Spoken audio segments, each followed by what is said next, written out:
The area I am driving through is an all-black area on the south side of Chicago. I just had an argument with the women in my family about the Passport Brother movement. Ever since I started creating videos about men's issues, all I do now is get into arguments with the women in my family. However, China is making me angry. They are spreading COVID all over the world. I am supposed to leave in July, but now I do not know if everything will be locked down once more. Damn. I might have to start being nice to the women in my family. The older women, the women in their 70s and their 80s, all said the same stuff as the women on social media. The women who are 50 and younger did not say a word. The younger women seemed like they understood. They understood that the older women in the family are crazy. This is probably because in the past, they listened to the older women and received the same results. No good man and alone. The older women said that the women overseas only want us for our money, a green card, and all that stuff. Wanda said that her older brother, who is in his 80s and lives in the Philippines, married a Philippine woman. She said it is not a real marriage, and that the woman is more like a caretaker than a real wife. She never met the woman and has never visited the Philippines. I think that she said this to please the other women. I know many have watched videos where women are saying that the men who are going overseas for a woman are taking advantage of poor and desperate women. My reply is the following. Yes, I am. And I am proud of it. Now, before I explain my answer, let's first talk about the United States. I have traveled all over the United States and lived in the Midwest, the East Coast, the West Coast, and the South. The United States not only has dirt poor people, but we also have a lot of clay poor people. So, yes, you can get lower than dirt poor. There are many parts of the United States where there is no industry, no jobs, and people can only get government assistance for about 6 months. In many states, a person can only get food stamps for 6 months, and then have to wait 6 more months before they can apply for food stamps again.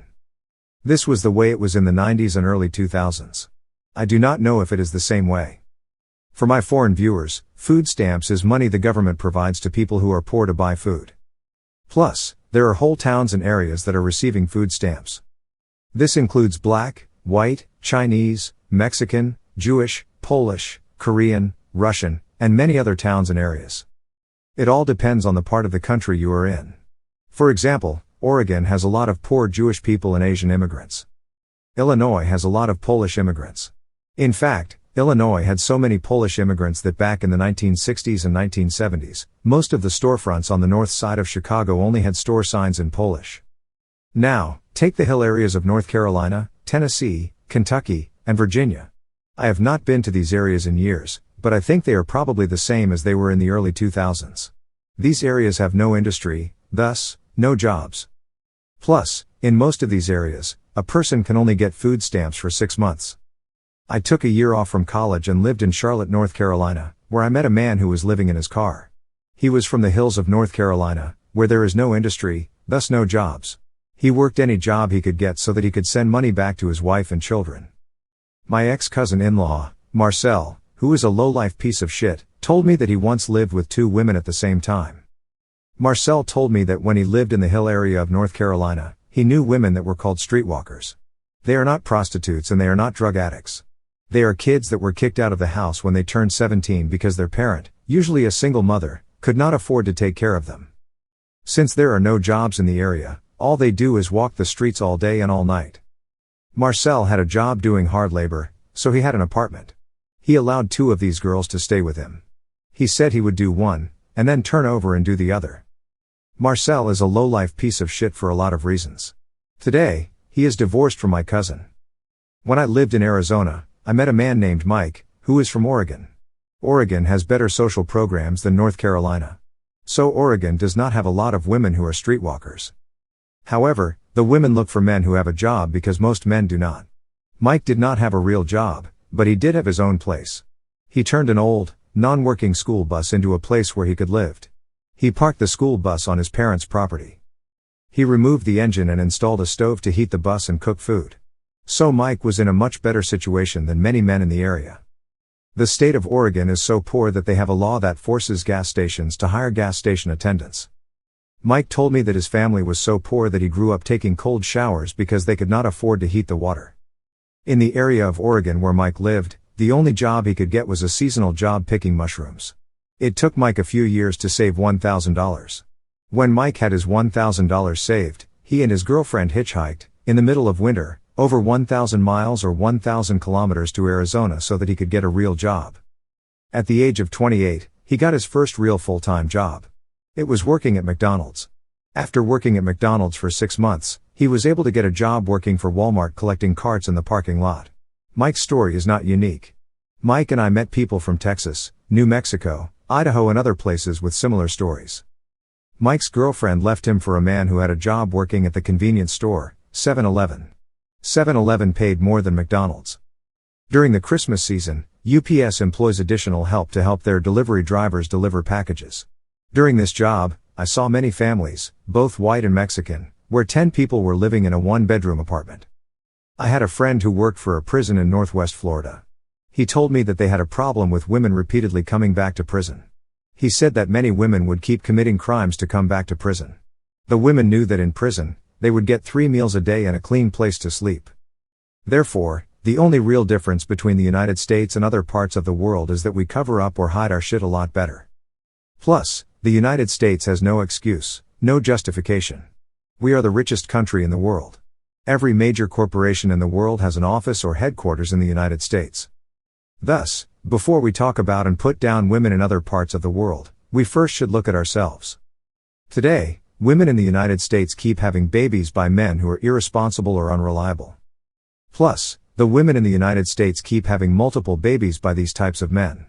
Plus, birth control is free or so inexpensive that it is almost free. Plus, these women are not in high school or teenagers, but adult women in their 20s. There is no reason for them to keep having babies with men who are irresponsible or unreliable. Thus, the women in the United States keep making bad decisions repeatedly. They keep doing this because they believe they can get a responsible and reliable man with a good job to come along and take care of her and her babies. No responsible and reliable man wants a woman that keeps making bad decisions. Plus, men who are responsible and reliable worked hard to attain the money they have, even men who are poor. We might be poor, but this is not how we want to spend the little money we have. The women in my family keep saying I am wrong for not wanting to date or marry a single mother. They call me all types of names. They said I was selfish. I was putting down black women, and a lot of other stuff. I replied by saying that I made sure I would not have any children unless I was married, and now you want me to throw all that away. This does not benefit me in any way. It only benefits the woman. I did not have fun making the baby, so why would I want to take care of or pay for a baby I did not have fun making? Like always, they ended the argument by ignoring me. In the past, I did date a few single mothers. Based on the little information I knew about one of the single mothers, I might have considered marrying. However, she had 5 kids, so I left that alone.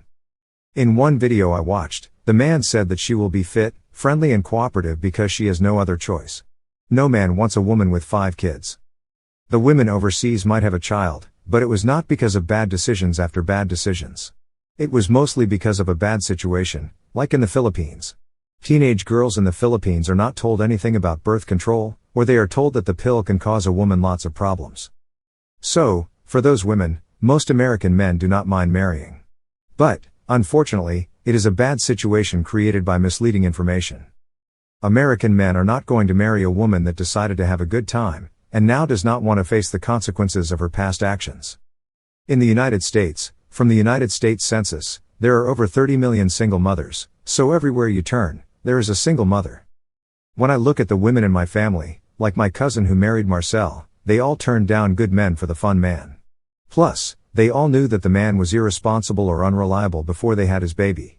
When I worked at a major retailer, I would see women who were in their late 20s or early 30s. They married the man who was the hot guy when they were younger. Now they want more, and he cannot provide it. He is still attempting to live his glory days. Let me cut this short. I know that some men have asked themselves the following question. Why be faithful to a woman? When the woman was young, she cycled through men. Now that we men are older, have money, and because of this, we have a lot more women interested in us. So why not cycle through women like they cycled through men? Is it not our turn to have fun? Plus, the women that did not cycle through men all attempt to be manipulative. None of these types of women are marriage material. So why should we men get into a serious relationship with these types of women? Why be faithful? So we men need to find a woman we can be faithful to, a woman who we want to take care of and who also wants to take care of us. We discovered that in the United States and Western Europe, it is not the women over 30, And it is not most single mothers. The women who said that the men who are going overseas to find a woman are taking advantage of poor and desperate women are trying to be manipulative. Let's say that all the negative stuff the women on social media are saying about the women overseas is correct, and that these women are poor and desperate. Okay, the women overseas are adults. They are capable of making the best decision for themselves. We men cannot force them to do anything. If we men were not there, these women would be stuck with being poor and desperate, and with no real hope for a better future. The men are offering a better hope for the future. So, yes. I am taking advantage of the situation and proud of it. I am offering her more than what she is now and could have in the future. She is an adult. It is her decision to accept or reject my offer. If one day, she does not like the situation, then she can always leave. However, unlike in the United States, my money stays with me. This is the part the women on social media really do not like. Thank you for watching. Please click the like button, subscribe, leave a comment, and share this video.